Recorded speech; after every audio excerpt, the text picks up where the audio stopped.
नमस्ते, राधे राधे सभी का स्वागत है कृष्ण एज वर्ल्ड के इस ऑनलाइन प्लेटफॉर्म पर। और आज हम पढ़ेंगे राजस्थान में जैव विविधता। वैसे तो राजस्थान एक मरुस्थलीय क्षेत्रों में गिना जाता है, लेकिन राजस्थान दुनिया भर के कई देशों और कई प्रदेशों राज्यों से कई गुना समृद्ध है जैव विविधता के मामले में। तो आइए जानते हैं हम राजस्थान में जैव विविधता से संबंधित प्रमुख तथ्यों के बारे में। जैविकता शब्द का सबसे पहले प्रयोग करने वाला व्यक्ति था वाल्टर डी रोजेन। कौन था? Walter D Rosen. और जैविकता के जनक है एडवर्ड ओ विल्सन। जैविकता अंतर्राष्ट्रीय जैविकता दिवस मनाया जाता है 22 मई को। और जैविकता दशक आता है 2011-20 में। कब आता है? 2011-20 में। जैविकता के प्रकारों की हम बात करें, जैविकता के स्तर की अगर हम बात करते हैं तो जैविकता के 3 स्तर पाए जाते हैं: आनुवांशिक जैविकता, जातिगत जैविकता और पारिस्थितिक जैविकता। ये 3 स्तर पाए जाते हैं किसके? जैव विविधता के। वैसे जैविकता का मतलब क्या है? जैव विविधता का मतलब है कि जैव यानी जो प्राकृतिक चीजें, जैसे मन कोई जीव जंतु हो गए, पादप हो गए, इनके अंदर जो विशिष्ट अंतर पाए जाते हैं विभिन्न स्थानों के आधार पर, पारिस्थितिक तंत्रों के आधार पर, आपस में एक समान चीजों के बीच में, तो उनको बोलते हैं जैव विविधता। सीधी सी बात है, जीवों में पाई जाने वाली विविधता क्या है? जैव विविधता। इसके स्तर है आनुवांशिक जैव विविधता। ये किसी एक ही जाति के विभिन्न सदस्यों के मध्य पाए जाने वाली विविधता है, इसे आनुवांशिक जैव विविधता कहलाती है। जातिगत जैव विविधता किसी प्रदेश में पाए जाने वाले विभिन्न जाति के जंतुओं पौधों के मध्य की विविधता है। पारिस्थितिक जैव विविधता विभिन्न पारिस्थितिक तंत्रों में अंतर के कारण पाए जाने वाली जैव विविधता पारिस्थितिक जैव विविधता कहलाती है।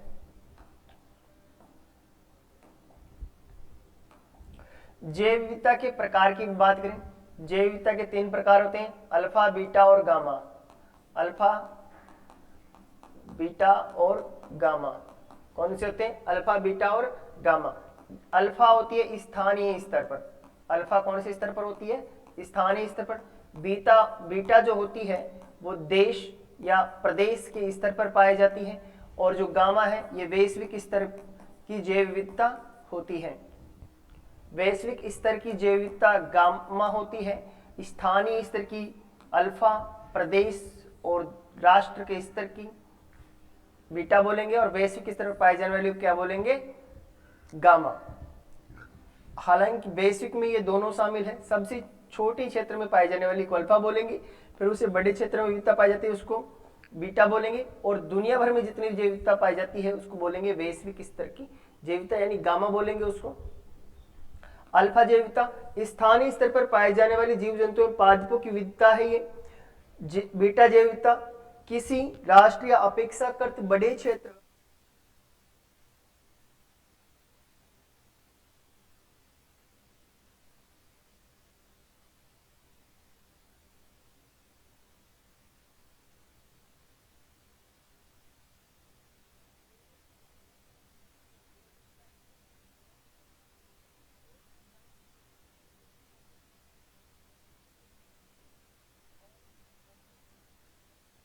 कंजर्वेशन की बात।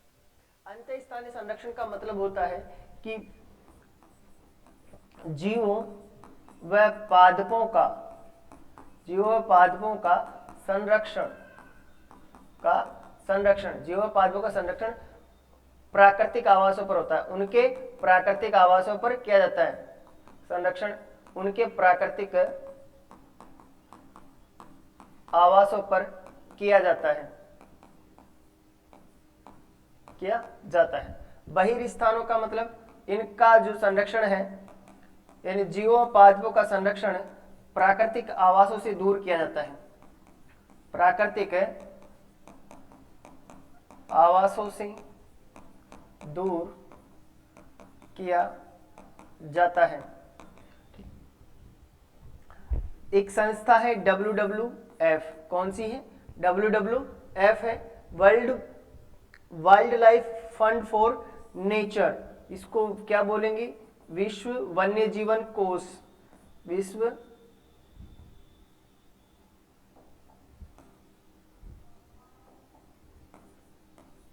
वन्य जीवन कोष बोलेंगे इसको।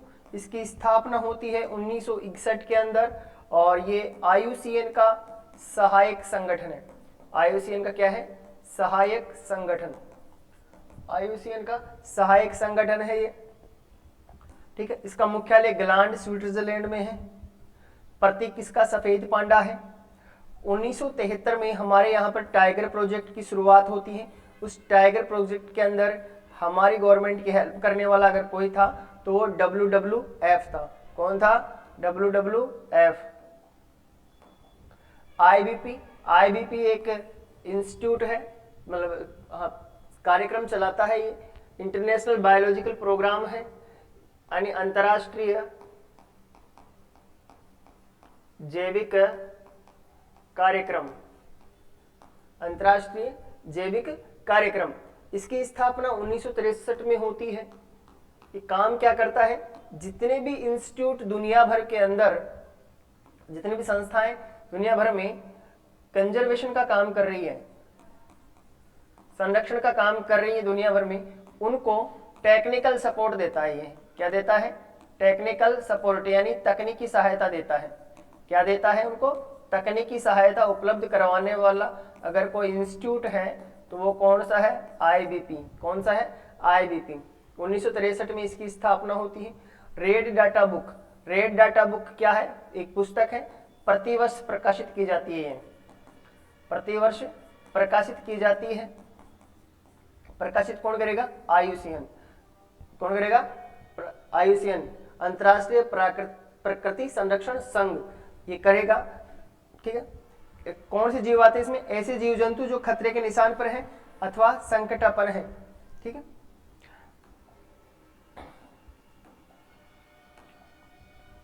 IUCN के बारे में हम जाने तो इसका पूरा नाम है international union for conservation of nature, अंतर्राष्ट्रीय प्रकृति संरक्षण संघ इसको बोलते हैं।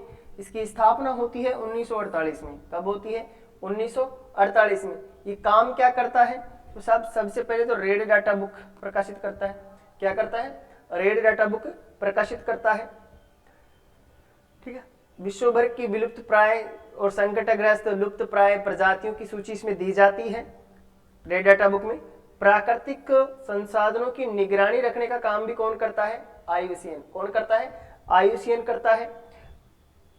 और संरक्षण के लिए नीति सुझाव देता है। देशों व सरकारों और जो संगठन प्रकृति के संरक्षण का काम कर रहे हैं उनको नीति सुझाव के लिए भी क्या, नीति का सुझाव भी देने का काम करता है। कौन? IUCN। और संयुक्त राष्ट्र संघ के साथ मिलकर क्या कर रहा है? ये कार्य कर रहा है। क्या कर रहा है? कार्य कर रहा है।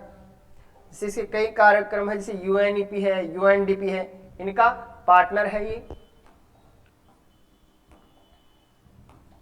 IUCN लिस्ट की श्रेणियां हैं, यानी IUCN जो रेड डाटा बुक जारी करता है उसमें श्रेणियां बनाई गई है कि कौन सी जीवों को कौन सी श्रेणी में रखा जाएगा।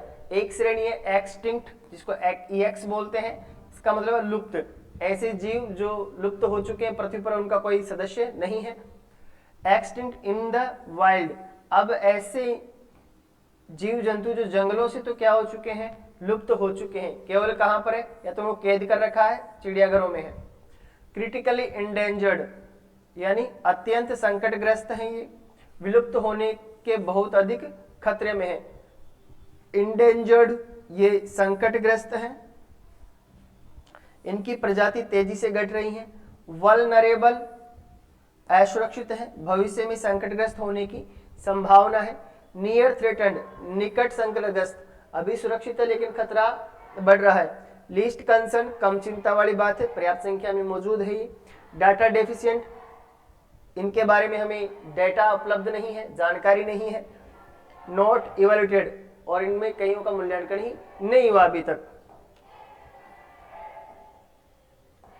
भारत की प्रमुख प्रजातियां और उनकी स्थिति IUCN के अनुसार क्या है? बंगाल टाइगर को रखा गया है किसमें? इंडेंजर्ड में, यानी संकटग्रस्त में। किसमें रखा है? संकटग्रस्त में। एशियाई हाथी, ये भी इंडेंजर्ड है। कैसा है? इंडेंजर्ड है। एक सींग वाला गेंडा ये वल्नरेबल है।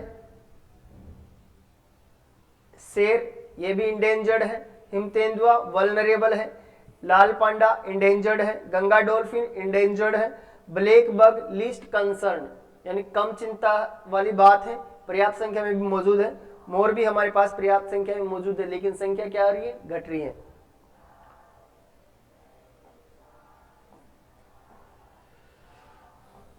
राजस्थान में जैव विविधता संरक्षण के प्रयास के लिए क्या हुआ है? राष्ट्रीय जैव विविधता अधिनियम आया 2002 के अंदर। राजस्थान राज्य जैव विविधता बोर्ड बनाया गया 14 सितंबर 2010 को। वन्य जीव संरक्षण अधिनियम 1972 में आता है, लागू 73 में होता है। किसके सहयोग से, कौन सहयोग करता है इसमें? WWF। राजस्थान वन्य पशु एवं पक्षी संरक्षण अधिनियम 1952 में बनाया जाता है और 23 अप्रैल 1953 को इसको लागू किया जाता है।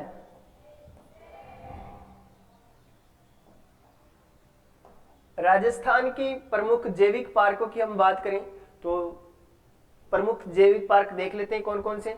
नाहरगढ़ बायोलॉजिकल पार्क जयपुर में है। सज्जनगढ़ बायोलॉजिकल पार्क उदयपुर में है। माचिया बायोलॉजिकल पार्क जोधपुर में है और आभेड़ा बायोलॉजिकल पार्क कोटा में, मरुधरा बायोलॉजिकल पार्क बीकानेर के अंदर है। ये 5 हमारे पास बायोलॉजिकल पार्क है, यानी जैविक उद्यान है। सबसे पुराना सज्जनगढ़ है, राजस्थान का पहला है ये,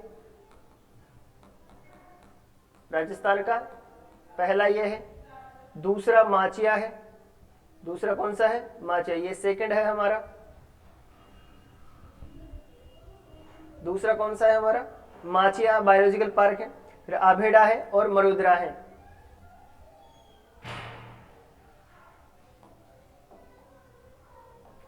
राजस्थान की प्रमुख जंतुआलय प्रमुख है। पहला है जयपुर जंतुआलय, सबसे बड़ा है राजस्थान के अंदर।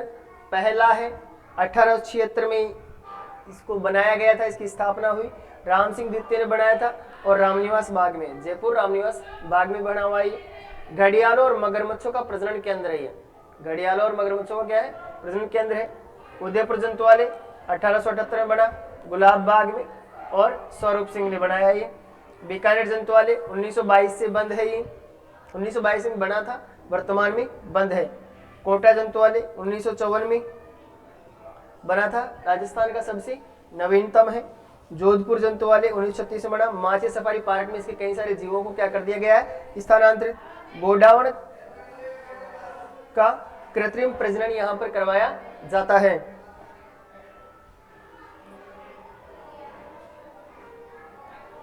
राजस्थान के मृग वनों की बात करें तो चित्तौड़गढ़ मृग वन 1969 में बनाया हुआ सबसे पुराना है राजस्थान का।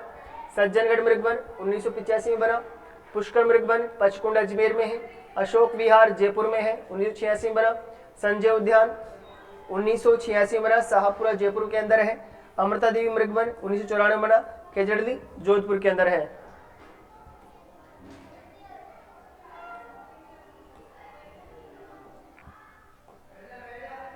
प्रोजेक्ट लेपर्ड की हम बात करें, 4 अक्टूबर 2018 से इसकी शुरुआत हुई झालाना जयपुर से।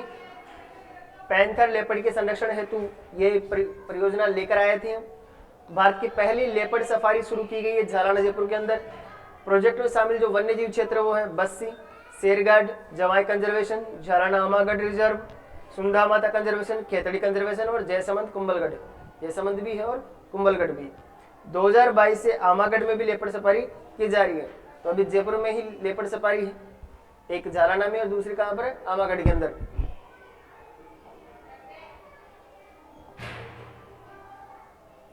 पहला भालू अभ्यारण्य जसवंतपुरा सुंधा माता जालोर में है।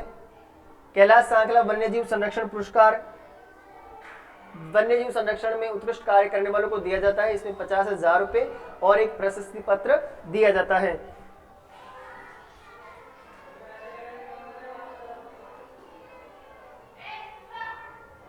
राजस्थान के वन्यजीव अभ्यारण्य की बात करें तो कुल संख्या तो काउंट तो पता नहीं, लगभग 26, 27, 28 कुछ ऐसी है।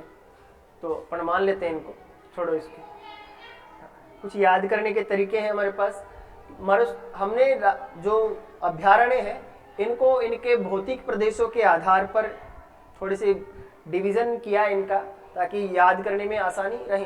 तो हम सबसे पहले मरुस्थलीय क्षेत्र में जो हमारे अभ्यारण्य हैं उनके बारे में बात करेंगे। जैसे सबसे बड़ा राष्ट्रीय मरु उद्यान है, ताल छापर है और सुंधा माता अभ्यारण्य, ये हमारे कहाँ पर है? मरुस्थलीय क्षेत्र के अंदर है। डेजर्ट, ताल छापर, सुंधा माता। डेजर्ट में ताल सुंदर है, डेजर्ट में ताल सुंदर है, यानी desert national park, Tal Chhapar और सुंदर यानी सुंधा माता, ये सब कहाँ है? मरुस्थलीय क्षेत्र में।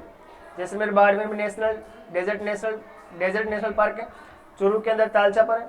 जालोर कहाँ पर है? सुंधा माता में। गोडावण का घर यानी शरण स्थली कहा जाता है नेशनल पार्क को। कृष्ण मृग यहाँ पर पाए जाते हैं। ताल छापर अभ्यारण्य में कृष्ण मृग पाए जाते हैं। प्रवासी पक्षियों का स्वर्ग किसको कहते हैं? पक्षियों का स्वर्ग किसे कहते हैं? तो वो तो कौन सा है? केवलादेव। और पक्षियों का घरौंदा बंद बारेठा। सुंधा माता अभ्यारण्य धार्मिक स्थल और पर्वतीय क्षेत्र का मिश्रण है, ये जालोर के अंदर।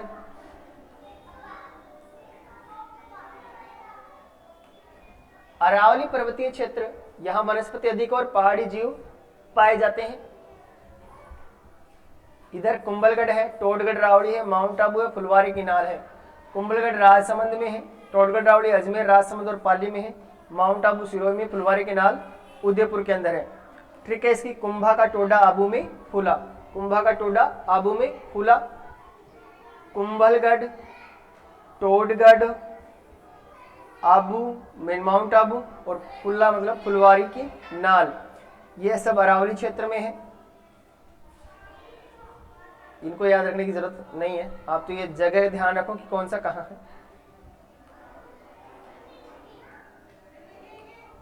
नदी तटीय व जलाशयी क्षेत्रों में जो हमारे अभ्यारण्य स्थित है उनके बारे में। चंबल अभ्यारण्य कोटा, धौलपुर, सवाई माधोपुर में। घड़ियाल और मगरमच्छ है यहाँ पर। वन विहार रामसागर धौलपुर के अंदर है। जलीय जीव और पक्षी यहाँ पर पाए जाते हैं। भैंसरोडगढ़ चित्तौड़गढ़ में, चंबल नदी किनारे पर। जवाहर सागर कोटा में है, चंबल नदी क्षेत्र में। दर्रा जिसे मुकंदरा हिल्स बोलते हैं, कोटा में है, टाइगर रिजर्व का हिस्सा है ये। रामगढ़ विस्तारी बूंदी में है। ठीक है। चंबल के वन भैंस राम दर्रा में रहते हैं। ट्रिक क्या है इसकी? चंबल के वन भैंस राम दर्रा में रहते हैं। चंबल, वन विहार, भैंसरोडगढ़, रामगढ़ और दर्रा अभ्यारण्य, ये सब का है नदी तटीय क्षेत्रों में और जलाशयी क्षेत्रों में। दक्षिणी राजस्थान क्षेत्र, उदयपुर और प्रतापगढ़ बेल्ट।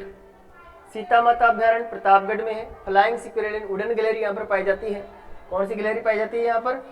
उड़न गिलहरी का घर इसको बोलते हैं।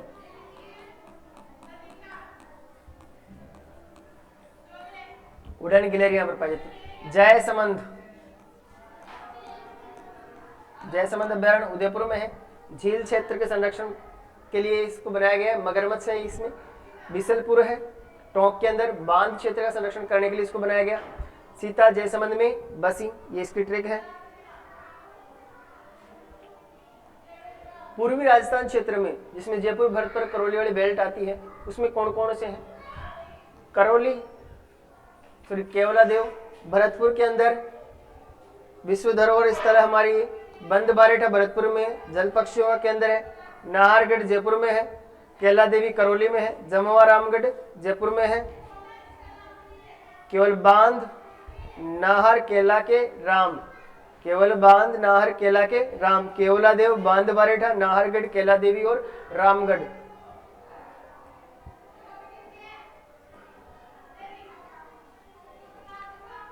राजस्थान में नेशनल पार्क यानी राष्ट्रीय उद्यानों की बात करें तो वो 3 है। राजस्थान में राष्ट्रीय उद्यान 3 है। कितने हैं? 3 है। कौन कौन से? केवलादेव राष्ट्रीय पार्क भरतपुर में है। रणथंभौर सरिस्का पार्क सवाई माधोपुर में है। मुकुंदरा नेशनल पार्क वो कहाँ है? कोटा और चित्तौड़गढ़ में फैला हुआ है। कहाँ पर फैला हुआ है? कोटा और चित्तौड़गढ़ में फैला हुआ है।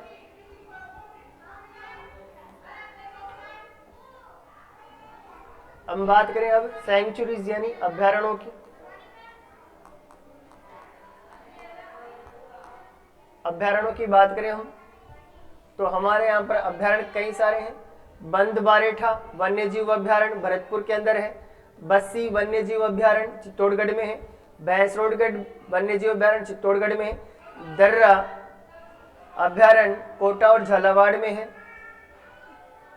मरु वन्यजीव अभ्यारण्य बाड़मेर जैसलमेर में है, सबसे बड़ा है हमारा है।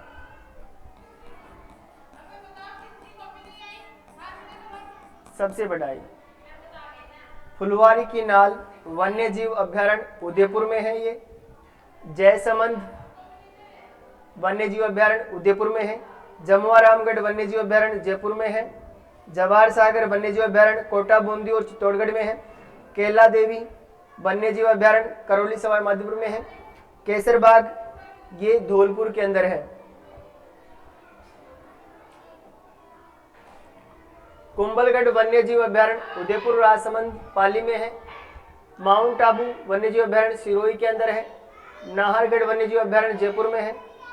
नेशनल चंबल वन्यजीव अभ्यारण्य कोटा सवाई माधोपुर बूंदी करौली और धौलपुर में है। रामगढ़ विषधारी वन्यजीव अभ्यारण्य बूंदी के अंदर है। रामसागर धौलपुर में है। सज्जनगढ़ वन्यजीव अभ्यारण्य उदयपुर में है। सरिस्का वन्यजीव अभ्यारण्य अलवर के अंदर है। और सरिस्का ये भी अलवर में है, लेकिन इसके बारे में ध्यान रखना है, ये राजस्थान का सबसे छोटा है।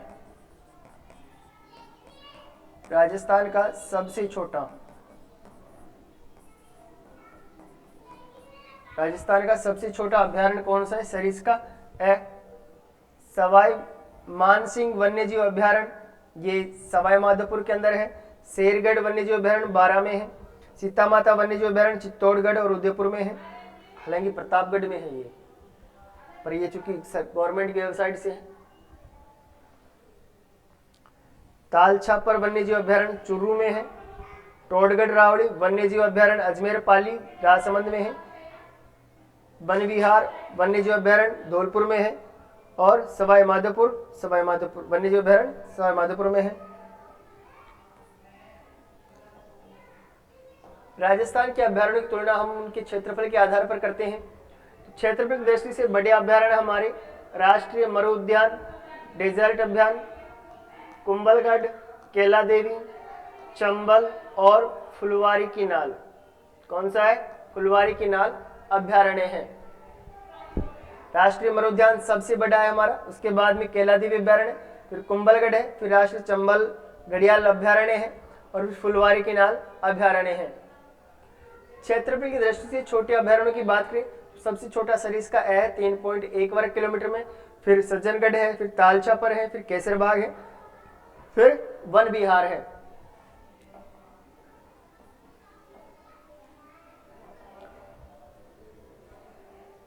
हम फिर बात करें टाइगर रिजर्व की, यानी बाघ संरक्षण क्षेत्र।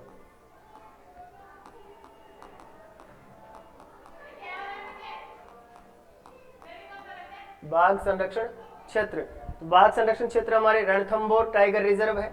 सवाई माधोपुर, करौली, बूंदी और टोंक जिलों में विस्तृत है। ध्यान में सरिस्का टाइगर रिजर्व अलवर, जयपुर और कोटपुतली बैरोड में। Mukundra hills tiger reserve Kota, Bundi, Jhalawar, Chittorgarh में है। रामगढ़ विषधारी टाइगर रिजर्व कोटा, बूंदी में है। धौलपुर करौली टाइगर रिजर्व धौलपुर करौली में है। ये 5 हमारे क्या है? टाइगर रिजर्व है। रणथंभौर, सरिस्का, मुकुंदरा, रामगढ़ विषधारी और धौलपुर करौली। कुछ महत्वपूर्ण तिथियां हैं जो जिनका संबंध जैविकता संरक्षण है। 5 जनवरी को राष्ट्रीय पक्षी दिवस मनाया जाता है। 2 फरवरी को आर्द्रभूमि संरक्षण दिवस मनाया जाता है। 5 फरवरी को विश्व दरियाई घोड़ा दिवस मनाया जाता है। 21 मार्च को विश्व वानिकी दिवस मनाया जाता है। 22 मार्च विश्व जल दिवस। 22 अप्रैल पृथ्वी दिवस। 18 अप्रैल विश्व विरासत संरक्षण दिवस। 22 मई को जैव विविधता दिवस और 23 मई को विश्व कछुआ दिवस। कौन सा दिवस है? विश्व कछुआ दिवस।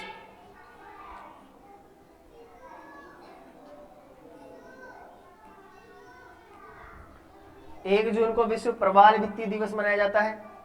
5 जून को विश्व पर्यावरण दिवस मनाया जाता है। 8 जून को विश्व समुद्र दिवस। 22 जून को विश्व ऊंट दिवस। 29 जुलाई को अंतर्राष्ट्रीय बाघ दिवस। 10 अगस्त को विश्व शहर दिवस। 12 अगस्त को विश्व हाथी दिवस। 15 अगस्त को राष्ट्रीय मधुमक्खी दिवस। 22 सितंबर को विश्व गैंडा दिवस और 4 अक्टूबर को मनाया जाता है विश्व जंतु दिवस।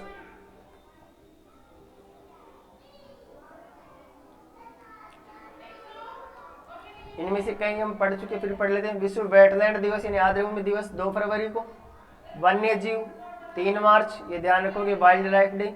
वानिकी दिवस, वन दिवस 21 मार्च को। पृथ्वी दिवस 22 अप्रैल। जैविकता दिवस 22 मई। पर्यावरण दिवस 5 जून। बाघ दिवस 29 जुलाई। हाथी दिवस 12 अगस्त। गिद्ध संरक्षण दिवस सितंबर का पहला शनिवार। ओजोन दिवस 16 सितंबर। पशु दिवस 4 अक्टूबर और पर्वत दिवस 11 दिसंबर।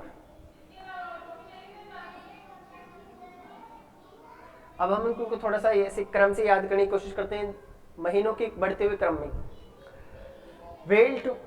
Wait wild forest earth bio environment.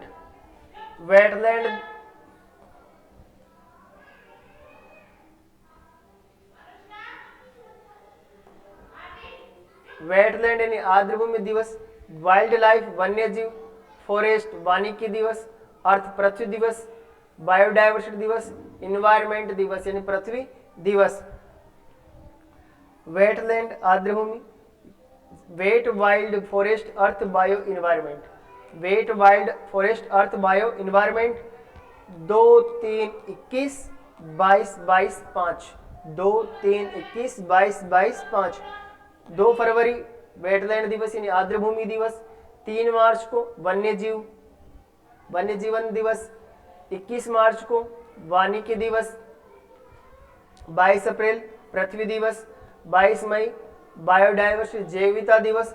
5 जून को पर्यावरण दिवस, विश्व पर्यावरण दिवस, एनवायरमेंट डे।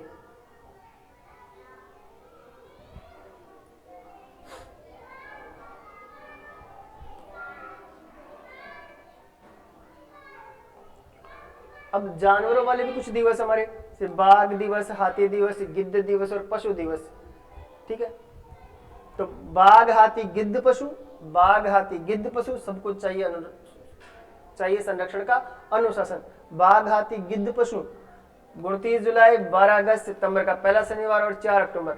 बाघ दिवस आता है 29 जुलाई, 12 अगस्त को आता है हाथी दिवस और गिद्ध आता है सितंबर का पहला शनिवार।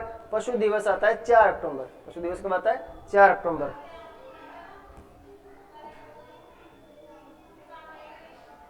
ये हम पढ़ चुके पहले, फिर भी पढ़ लेते हैं एक बार।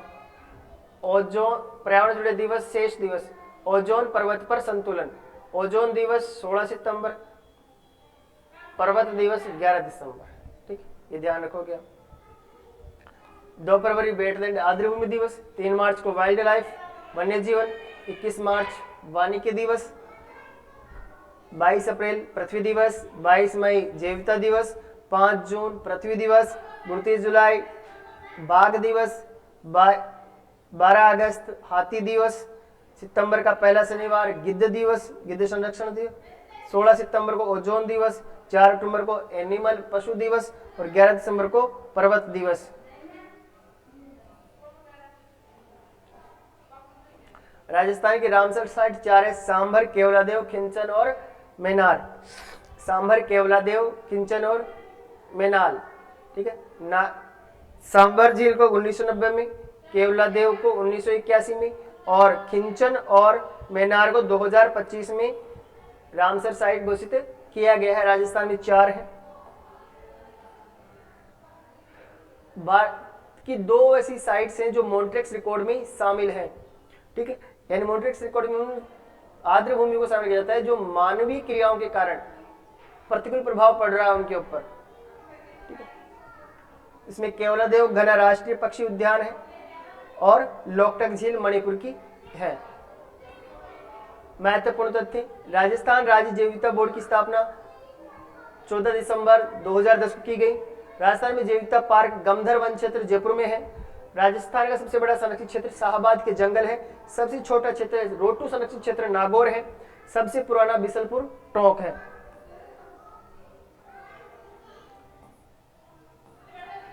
राजस्थान के प्रमुख कंजर्वेशन की बात करें, कंजर्वेशन है बिसलपुर संरक्षण रिजर्व टोंक के अंदर, जोहड़बीड़ गढ़वाड़ा संरक्षण रिजर्व बीकानेर, सुंधा माता जालोर सिरोही में दोनों में, गुडा बिश्नोई जोधपुर में, साकंबरी शिकर नीम का थाना में है। गोगेलाव रिजर्व नागौर में है। बीड संरक्षण रिजर्व झुंझुनू में है। रोड टू नागौर में। उम्मेदगंज पक्षी विहार कोटा। जवाई बांध लेपड़ पाली। बांसियाल खेतड़ी नीम का थाना झुंझुनू क्षेत्र सीकर में। बांसियाल खेतड़ी बागौर वही नीम का थाना सीकर झुंझुनू क्षेत्र। मनसा माता रिजर्व झुंझुनू नीम का थाना। शाहबाद के जंगल 12 रणखार जालोर शाहबाद 12 बीड़ घास फूलिया खुर्द शाहपुरा झीलवाड़ा क्षेत्र। बागदड़ा क्रोकोडाइल उदयपुर बाड़ाखेड़ा सिरोही जालाना आमागढ़ संरक्षण जयपुर। रामगढ़ संरक्षण 12 सोरसेन 12 सोरसेन सेकंड 12 सोरसेन थर्ड 12। हमीरगढ़ संरक्षण रिजर्व भीलवाड़ा खमोर टोंक कुर्जा फलोदी। बीड़ मुहाना और बीड़ मुहाना संरक्षण रिजर्व ए और बी दोनों जयपुर में। अमरख उदयपुर में है। महासीर उदयपुर। बांज आमली 12 बालेश्वर नीम का थाना झुंझुनू। आसोप वन्य जीव चित्र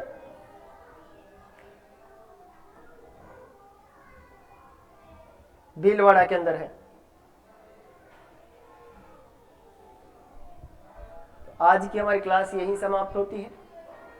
आपको कक्षा अच्छी लगी हो तो चैनल को हमारे सब्सक्राइब करें, लाइक करें। आप सभी का जुड़े रहने के लिए हमारे साथ बहुत बहुत धन्यवाद।